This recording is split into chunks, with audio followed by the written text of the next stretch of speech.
The surrender negotiations took place in the same empty space where the prisoner exchange had occurred 2 weeks earlier.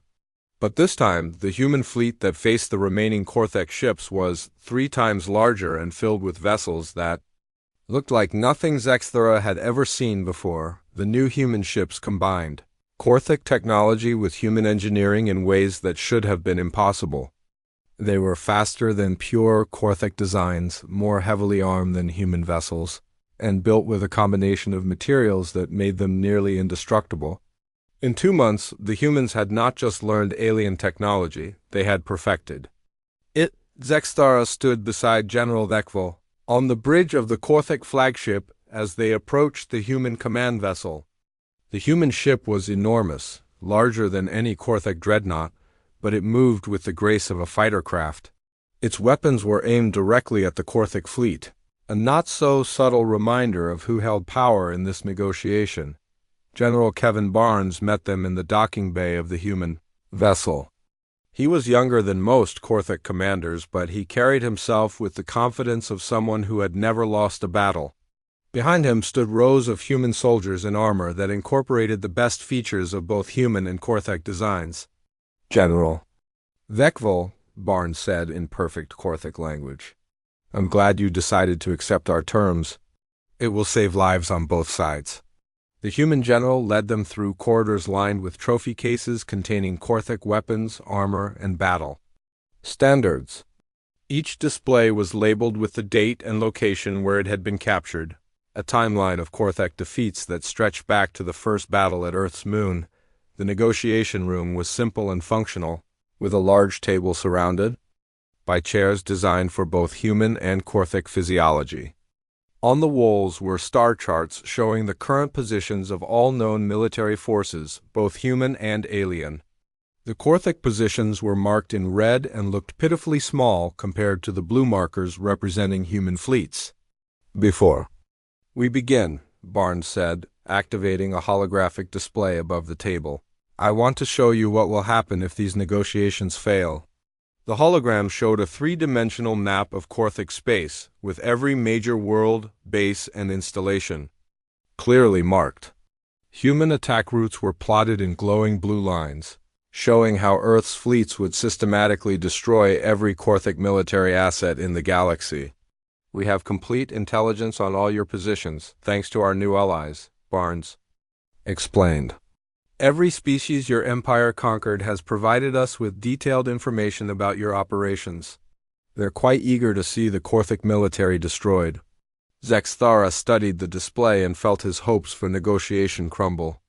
The humans hadn't just planned a military campaign, they had designed the complete elimination of Korthek power.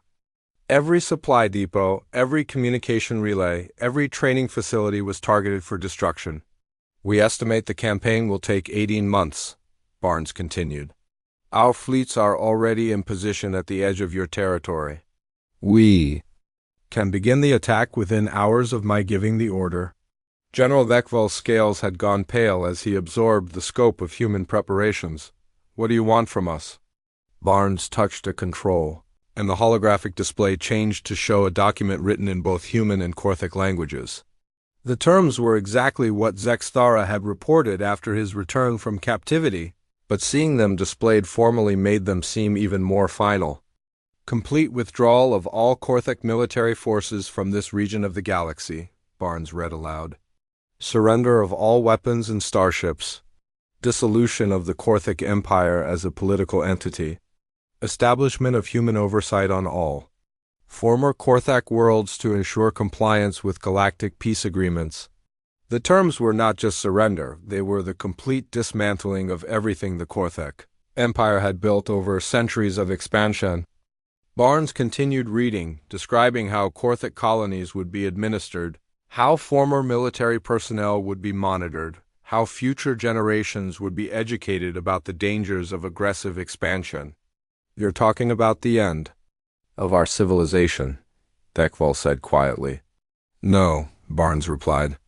"We're talking about the end of your military threat. Your people can continue to exist, to build peaceful societies, to trade and explore, but you will never again have the ability to conquer other species." The human general activated another display showing orbital construction facilities around Earth and its neighboring worlds.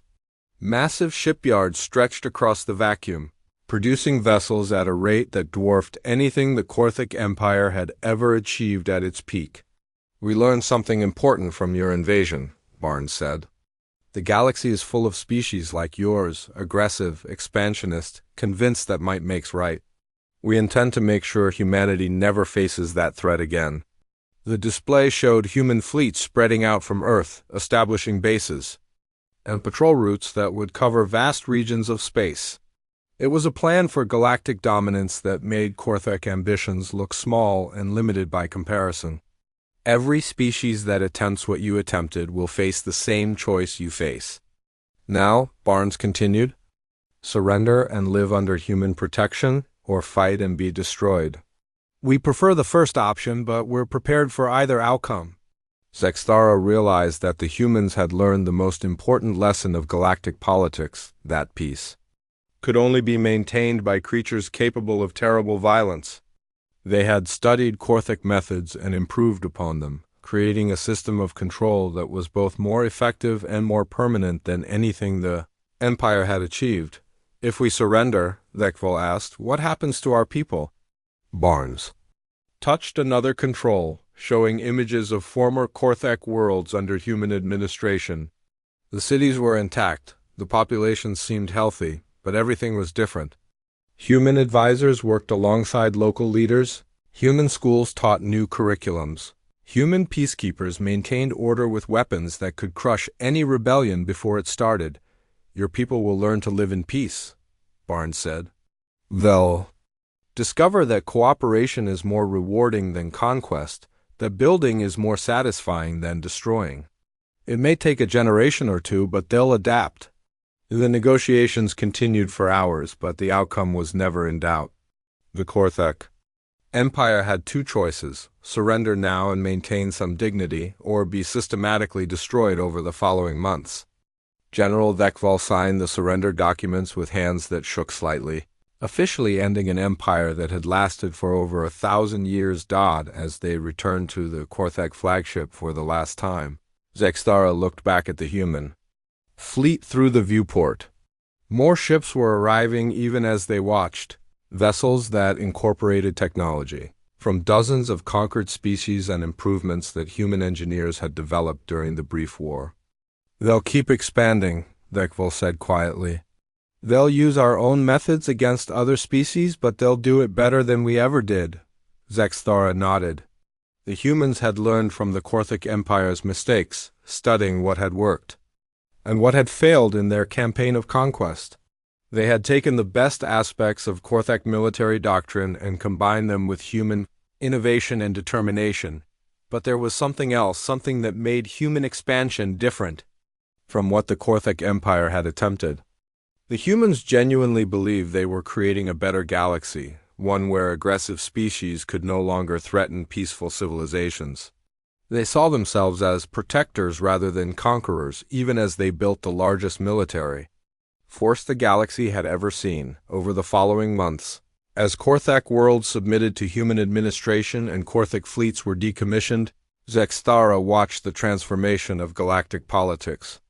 Species that had lived in fear of Korthak expansion now looked to humanity for protection. Trade routes that had been disrupted by centuries of warfare reopened under human security. The humans kept their promises. Korthak civilians were treated, while former military personnel were retrained for peaceful occupations, and Korthak culture was preserved even as Korthak militarism was eliminated. But underlying everything was the clear understanding that humanity now ruled the galaxy, and that any species that challenged that rule would face the same fate as the Korthak Empire. In his final report to the historical archives, Zexthara wrote the truth that every surviving Korthak warrior understood but few would admit. Humanity had not just won a war, they had evolved into something the galaxy had never seen before. They were predators who protected other species from predators, conquerors who genuinely believed conquest was necessary for peace. The galaxy was safer under human rule, but it was also more dangerous than ever before. because now it was protected by creatures who had learned to wage war with the efficiency of machines and the creativity of artists, who saw conflict as both a science to be perfected and an art to be mastered. The age of human expansion had begun, and the stars themselves would learn to fear the small blue world that had produced the galaxy's most dangerous species. The prisoner exchange happened in the empty space between Earth and Mars, where two fleets faced each other across the darkness. Zexthara stood in the transport bay of a human ship, watching through the viewport as Korthic vessels approached. After 6 weeks of captivity, he was finally going home. Admiral Robert Clark stood beside him, a tall human with steady hands and eyes that missed nothing. The admiral had overseen the prisoner facility during Zexthara's stay, and his presence here meant this exchange was more than a simple trade of captured soldiers. "Your fleet looks smaller than when you arrived," Clark observed, watching the Korthak ships through the viewport. "We've been busy while you were our guests." The admiral was right. The Korthak fleet that had come to conquer Earth now numbered fewer than 60 ships. Many had been destroyed in battle, others captured and converted to human use. The proud armada that had expected an easy victory looked broken and desperate. The exchange took place on a neutral transport, a small vessel, provided by a trading species that had no interest in the war between humans and Korthak. Zexthara walked across the docking bridge with 40 other Korthak prisoners. While an equal number of human captives moved in the opposite direction, he expected to feel relief at returning to his own kind. But instead he felt a strange emptiness. The human prisoners looked confident, almost relaxed. They walked with the bearing of soldiers who knew their side was winning. The Korthak prisoners moved like defeated warriors, their heads down and their spirits broken. General Vekval met them at the airlock of the Korthak flagship. The general looked older than Zexthara remembered, his scales dulled and his posture showing the weight of command during a losing war. Behind him stood other Korthak officers, all bearing the same expression of barely controlled desperation. "Report," Vekval ordered as soon as the former prisoners were aboard. Zexthara had prepared for this moment during the long journey from Earth. He had thought about what to say, how to explain what he had learned about human capabilities. But now, facing his commanding officer, the words felt inadequate. "The humans are not what we believe them to be," he began. "They do not fight like other species. They do not think like other species. They are something else entirely." Over the following hours, Zexthara and the other returned prisoners gave their reports to the Korthak command staff. They described human tactics, human technology, human psychology. They spoke of mining ships turned into weapons, of soldiers who used their own deaths as tactical advantages, of engineers who improved captured Korthak designs within days of studying them. But the most disturbing reports came from those who had been held in the Earth facility. Vidmar described the human medical experiments, the careful study of Korthak physiology, the development of weapons designed specifically to disable rather than kill. "They are learning how to fight us more efficiently," Vidmar explained. "Every prisoner they take teaches them something new. Every battle shows them our weaknesses. They adapt faster than any species should be able to." Another prisoner, Gexenar, spoke about human manufacturing capabilities. During his captivity, he had been allowed to see human industrial facilities. The scale of production was beyond anything the Korthak Empire had achieved, even at the height of their expansion. "They can build ships faster than we can destroy them," Gexenar reported. "Their factories work continuously, producing weapons and vessels using our own captured technology. Every ship we lose makes them stronger." The most chilling report came from Keldon, a Korthak intelligence officer who had been captured during a reconnaissance mission. He had spent weeks in human custody, watching and listening as human commanders planned their next moves. "They are not planning to defend their world," Keldon said quietly. "They are planning to attack ours. They have studied our star charts, learned the locations of our colonies and supply bases. They know where we come from, and they intend to follow us home." General Vekval listened to these reports with growing alarm. The humans were not behaving like any species the Korthak had encountered before. They were not content to drive off the invasion and return to their peaceful existence. They were preparing for total war. "What do they want?" Dekval asked. "What are their terms for ending this conflict?" Zexthara had been expecting this question. During his final days in captivity, Admiral Clark had made the human position very clear. The terms were simple and terrifying. "Complete withdrawal from their solar system," Zexthara reported. "Return of all captured human personnel and technology. Surrender of detailed star charts showing the location of all Korthak military installations. And a promise that no Korthak ship will ever enter human space again." The general's scales flushed with anger.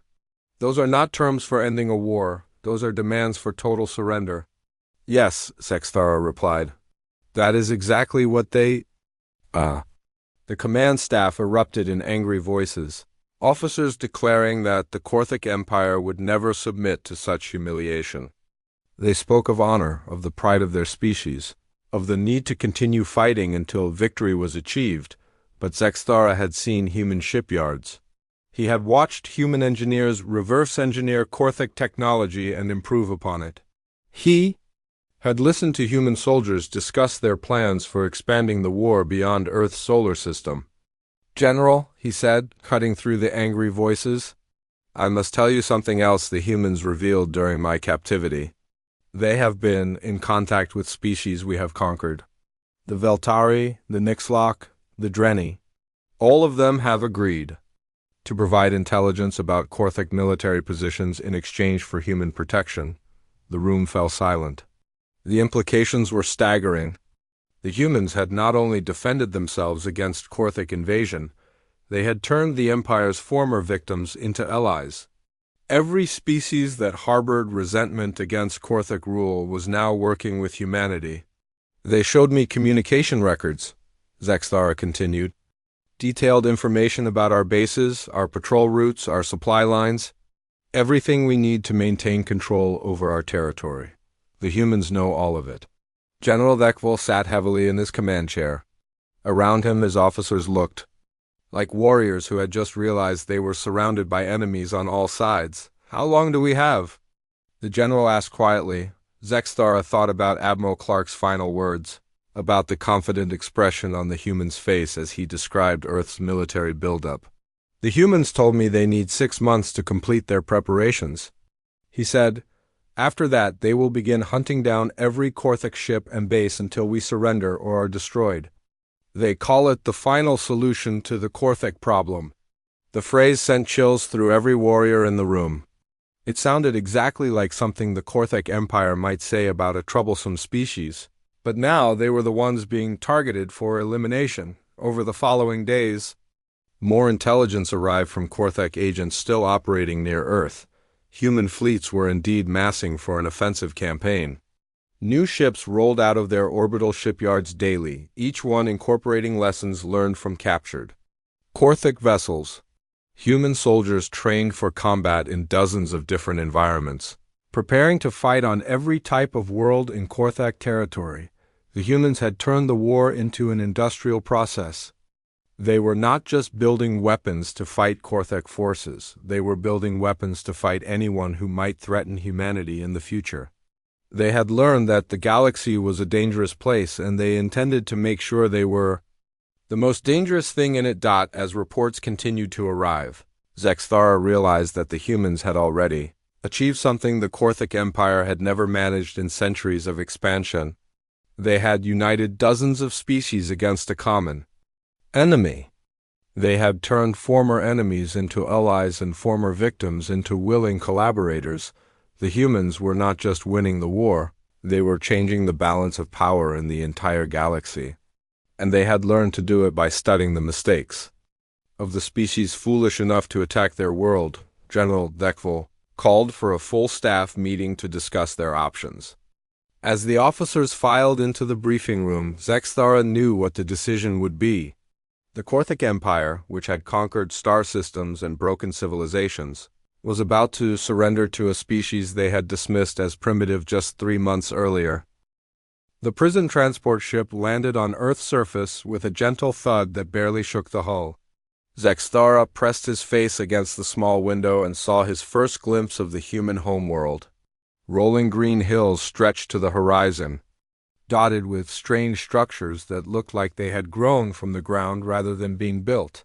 Human guards led him and the other Korthik prisoners through corridors that smelled of recycled air and something else, something organic and alive that no Korthik ship ever carried. Plants, he realized. The humans had filled their military facilities with growing things. Small green leaves that served no tactical purpose but somehow made the sterile metal walls feel less threatening. The holding facility was underground, carved into solid rock, beneath a mountain. As they walked deeper into the complex, Zexthara noticed something that made his skin crawl.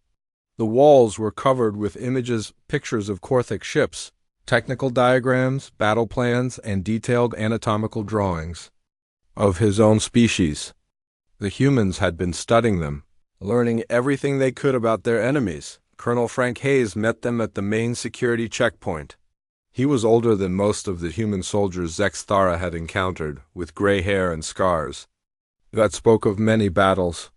But his eyes were what caught attention, cold, calculating eyes that seemed to look right through Korthik armor and see the warrior beneath. "Welcome to Earth," Hayes said in perfect Korthik language. "You'll be staying with us for a while?" The colonel led them past dozens of cells, each containing Korthik prisoners from previous captures. Some had been there for weeks, others only days. All of them had the same haunted look in their eyes, the expression of predators who had suddenly discovered they were prey. Zexthara was placed in a cell with Vidmar, a communications officer who had been captured 2 weeks earlier. The older Korthik warrior looked like he hadn't slept since his arrival.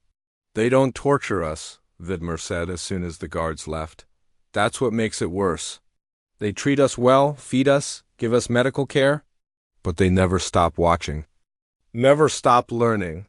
Through the following days, Zexthara began to understand what Vidmar meant. Human doctors examined every prisoner, not to cause harm, but to learn how Korthik bodies worked. They studied their bones, their muscles, their nervous systems. They wanted to know how much damage it would take to disable a Korthik warrior without killing him. Dr. Susan Parker was the worst of them. She spoke gently, treated injuries with skilled hands, and asked questions that seemed innocent until you realized what she was really learning. How long could a Korthik survive in vacuum? What temperatures were lethal? How much blood loss was too much? "We're not trying to hurt you," she explained to Zexthara during one examination. "We're trying to understand you. The more we know about your species, the better we can treat wounded prisoners. It's more humane this way." But Zexthara saw the real purpose. The humans were learning how to fight Korthik warriors more effectively. They were discovering weak points, pressure points, places where a human weapon could disable rather than kill. They were turning mercy into another weapon. The psychological warfare was even more subtle. Human guards would leave data tablets, where prisoners could see them, displaying news reports about the war. The reports were in human languages, but they included images that told the story clearly enough. Korthik ships burning in space. Human fleets growing larger and more advanced. Cities on Korthik colony worlds under siege. Lieutenant Kate Murphy visited the prisoners regularly, not for interrogation but for what she called cultural exchange. She would sit outside their cells and talk about human history, human wars, human weapons. She spoke casually like she was discussing the weather, but every word was chosen to plant seeds of fear. "We've been fighting each other for thousands of years," she told a group of prisoners one evening. "Wars that lasted decades, conflicts that consumed entire continents. We've learned things about combat that most species never discover because they surrender too quickly." She showed them pictures on her tablet. Ancient human warriors in metal armor, carrying swords and shields. Soldiers from more recent wars armed with chemical weapons and explosives. Modern human marines equipped with powered armor that looked suspiciously similar to captured Korthik designs. "Every war teaches us something new," Murphy continued. "Every enemy shows us a different way to fight. Your species has been very educational. The worst part was that the humans made sure their prisoners knew about human military doctrine. They wanted the Korthik to understand what they were facing. Staff Sergeant Danny Wright, a human soldier who had been captured and then rescued, visited the facility to share his experiences. "They kept me for 6 days," Wright told the Korthik prisoners through the translator device. "Fed me, gave me medical care, asked me questions about human tactics. I thought they were being kind. Then I realized they were learning how to kill my friends more efficiently." Wright described how Korthik forces had used the information they gathered from him to plan more effective attacks on human positions. The humans had learned this lesson and applied it in reverse. Every Korthik prisoner was a source of intelligence that made human forces stronger. The humans didn't just want to win battles, they wanted to make sure the war ended permanently. Captain Mary Johnson explained this during one of her visits to the prisoner compound. She spoke about human history, about wars that had raged for generations because neither side could achieve total victory. "We don't fight wars to win temporary advantages," Johnson said. "We fight to create lasting peace. That means your military must be completely defeated, your technology captured and improved upon, your tactical doctrine learned and countered." She showed them images of human shipyards in Earth's orbit where captured Korthik vessels were being dismantled and studied. Human engineers worked alongside alien technology, learning its secrets and incorporating them into new designs that were faster, stronger, and more deadly than the originals. "We're not just defending our planet anymore," Johnson explained. "We're preparing for the next phase of this conflict. When we leave our solar system, we want to make sure we're ready for whatever we find out there." The implications were terrifying. The humans weren't content to drive off the Korthik invasion. They were planning to take the war to Korthik space, to hunt down every ship and base until the entire empire surrendered or was destroyed. Through conversations with guards and medical staff, Zexthara learned about human preparation for this expanded conflict. They had built manufacturing facilities that could produce ships and weapons at rates that exceeded anything the Korthik Empire had achieved. They had trained millions of soldiers, not just for space combat but for fighting on dozens of different world types. The humans had studied every species the Korthik Empire had conquered. Learning their strengths and weaknesses, they had developed weapons specifically designed to fight in low-gravity, high-radiation, and extreme-temperature environments. They were preparing to face not just Korthik forces, but any alien species they might encounter. Frank Hayes visited Zexthara's cell on his 3rd week of captivity. The colonel sat outside the energy barrier and studied the Korthik warrior with those cold, calculating eyes. "Your people made a mistake when they came here," Hayes said quietly. "You taught us that we're not alone in the universe. You showed us that there are hostile species out there, species that view humanity as prey. Thank you for that lesson." Hayes stood to leave, then paused at the cell door. "We're going to make sure no other species ever makes the same mistake your empire did. When we're finished, the galaxy will know that Earth is protected by creatures far more dangerous than anything they've ever imagined." As the colonel walked away, Zexthara realized that the humans had already won the war. Not through superior technology or numbers, but through their understanding of what victory truly meant. They didn't just want to survive, they wanted to ensure their survival for all time. The humans were preparing to become the galaxy's apex predators, and they had learned everything they needed to know from the species foolish enough to threaten their world. 3 weeks had passed since the first disaster at Earth's moon. The Korthik fleet had regrouped at a safe distance, licking their wounds and trying to understand what had gone wrong. Zexthara found himself assigned to patrol duty, searching for human ships that might be hiding in the asteroid fields between Earth and Mars. The new fleet commander, General Vekvel, had called it a routine mission. Find the humans, report their position, and wait for reinforcements. Simple work for experienced warriors. Zexthara wished he felt as confident as the general sounded. His patrol ship, the Talon's Edge, drifted silently through the asteroid field. Beside him, Kralanex operated the scanning equipment, searching for any sign of human activity. The young warrior had been quiet since the battle at the moon. Watching their mighty fleet retreat from primitive humans had shaken something inside. Contact, Kralenik said suddenly. 3 human ships, moving slowly through the asteroids about 50 kilometers ahead. They look like cargo vessels. Zexthara studied the scanner display. The human ships were indeed moving carefully through the rock field, probably searching for minerals or hiding spots. Their energy signatures were weak. Their movement patterns suggested they were unaware of Korthic presence. "Send the report to command," Zexthara ordered. "We'll track them until reinforcements arrive." But as they followed the human ships deeper into the asteroid field, something felt wrong. The humans were moving too casually, too openly. After the fierce battle at the moon, why would they expose themselves like this? The answer came with brutal suddenness. Human soldiers in spacesuits dropped from hidden positions above their ship. They had been waiting, clinging to asteroids like hunters in trees, watching for Korthic patrols to pass beneath them. Magnetic clamps attached to the Talon's edge with metallic thuds that echoed through the hull. "Boarders!" Kralenik shouted, but his voice was already drowned out by the sound of cutting torches burning through the outer armor. The humans moved faster than Zexthara had thought possible in the vacuum of space. They used small thruster packs to maneuver around the ship, avoiding the automated defense guns by staying in blind spots that shouldn't have existed.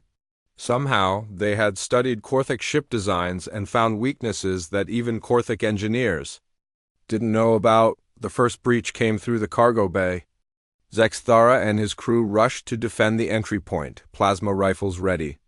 The humans should have been easy targets as they squeezed through the hole they had cut in the hull. Instead, they turned the breach itself into a weapon. The lead human, a Marine sergeant named Pete Collins, threw something through the opening before entering. The small device attached itself to the opposite wall and began spraying a thick, sticky foam that hardened instantly. Within seconds, the cargo bay was filled with an obstacle course that blocked Korthic weapons fire but left narrow passages that humans could slip through. More humans poured through the breach, moving through their improvised maze like they had practiced this exact scenario. They carried human weapons, crude projectile firearms that should have been useless against Korthic armor. But they had modified them, adding Korthic plasma components in ways that defied engineering logic. A human soldier named Amy Rodriguez fired her weapon at the ceiling above Zexthara's position.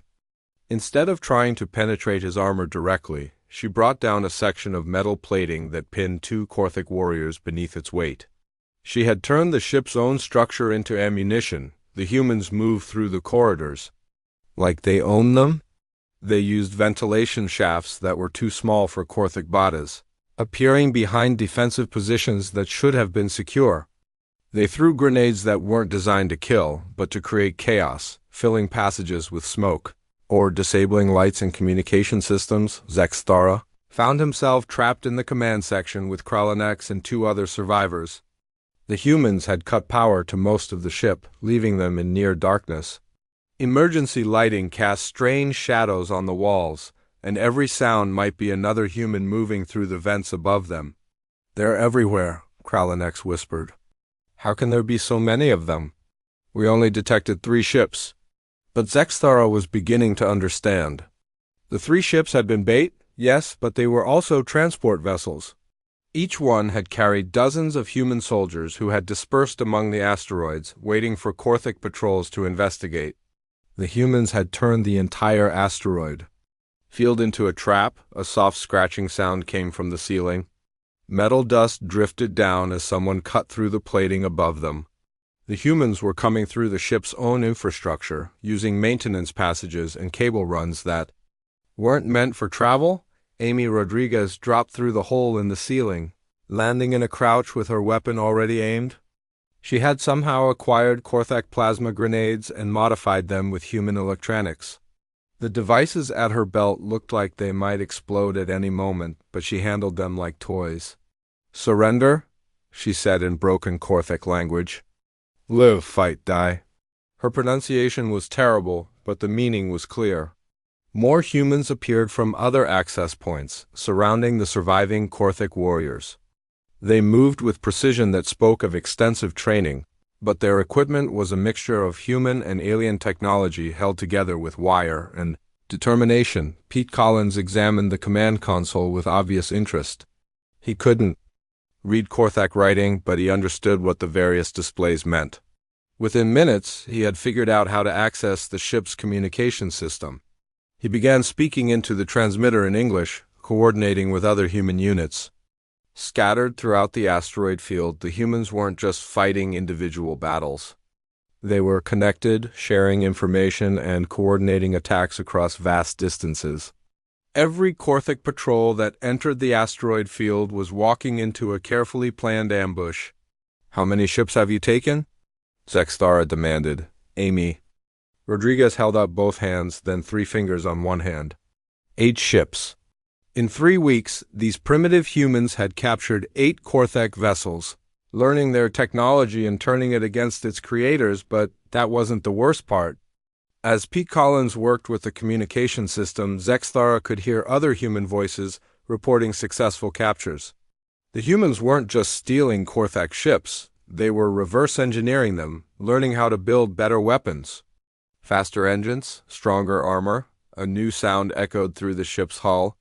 Heavy vibrations that meant something large was docking with the Talon's edge. Through the viewport, Zexthara could see a human salvage vessel approaching, its hull scarred. With battle damage but its engines running smoothly, the salvage ship was a Korthak design. The humans had taken it, repaired it, and improved it. They had added extra weapons, better shields, and modifications that made it faster than the original. In 3 weeks, they had learned centuries of Korthic engineering and made it better. More.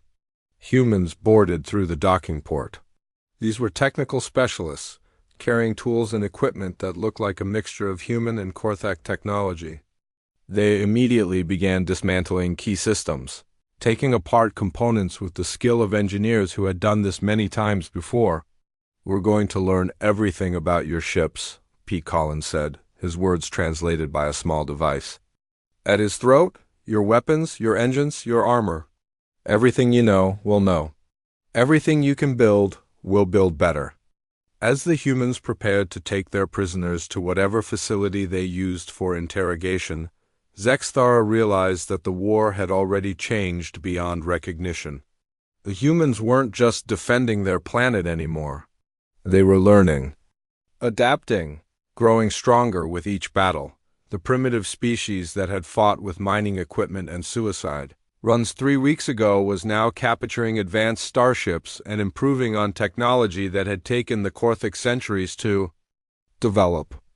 They learned faster than should have been possible, and they applied that knowledge with a creativity that was both impressive and terrifying. As human guards led him toward the transport ship, Zexthara wondered what these creatures would be capable of in another 3 weeks. The thought filled him with a dread deeper than any he had felt on the battlefield. The stars looked different through Korthak eyes. Zexthara pressed his clawed hand against the cold metal of the viewing port and watched the small blue planet grow larger on the screens. Earth, the humans called it. Such a simple name for what their commanders promised would be their easiest conquest yet. "Another primitive world," muttered Kralanex from beside him. The younger warrior had never seen real combat, only the training simulations back on their home world. "Look at it, no orbital defenses, no plasma shields. They still use chemical rockets to leave their own atmosphere." Zexthara said nothing. He had fought in 7 campaigns across 4 star systems. He had seen civilizations fall before the might of the Korthic Empire. The pattern was always the same. First came the warning broadcasts, ignored by species too proud or too stupid to surrender. Then came the orbital bombardment, precise and devastating. Finally came the ground forces too. "Claim whatever resources remained worth taking, Commander." Velenov's voice echoed through the ship's communication system. "All warriors to battle stations. We begin the cleansing in 1 solar hour. Remember your training. These humans fight with metal slugs fired by explosive powder. Their ships are slow and weak. This will be over before the next meal cycle. The bridge filled with the clicking sounds of Korthic laughter. Zexthara checked his plasma rifle one more time. The weapon could cut through steel like soft flesh. It had never failed him before. The human ships appeared on the scanner like insects rising from their nest. Small craft, barely larger than Korthic fighters. Most looked like they had been built for mining or cargo transport, hastily fitted with weapons that looked primitive even by galactic standards.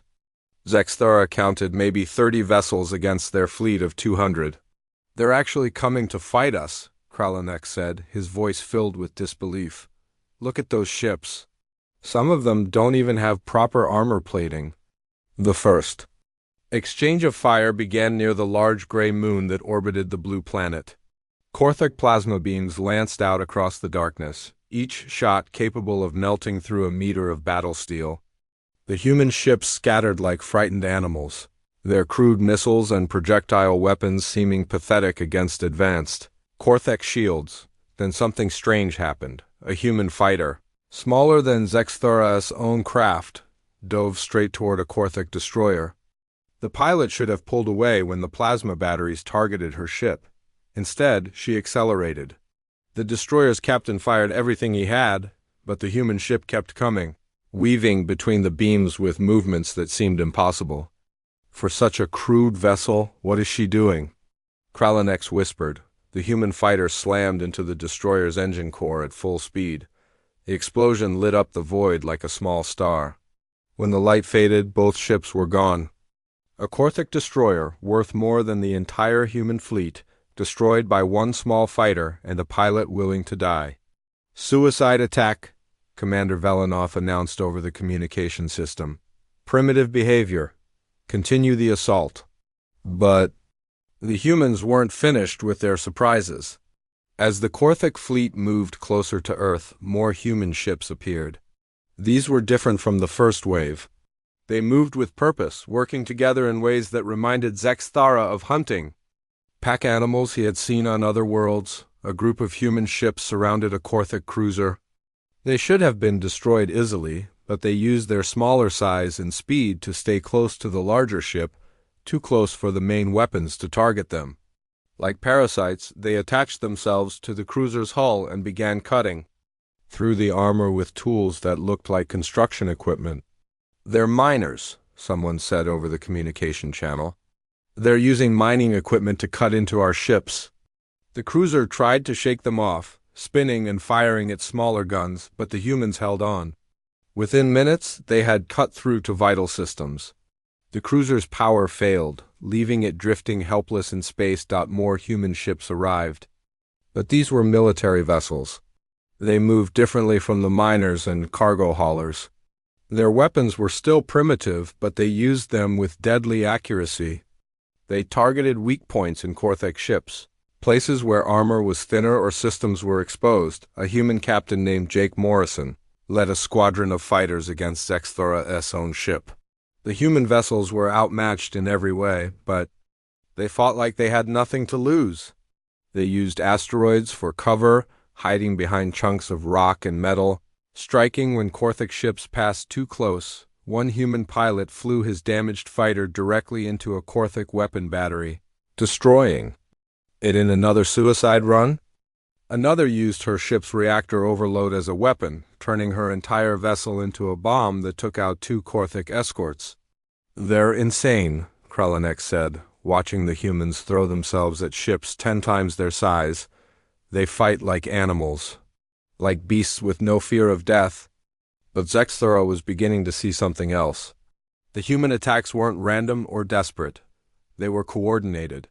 Each suicide run disabled specific targets.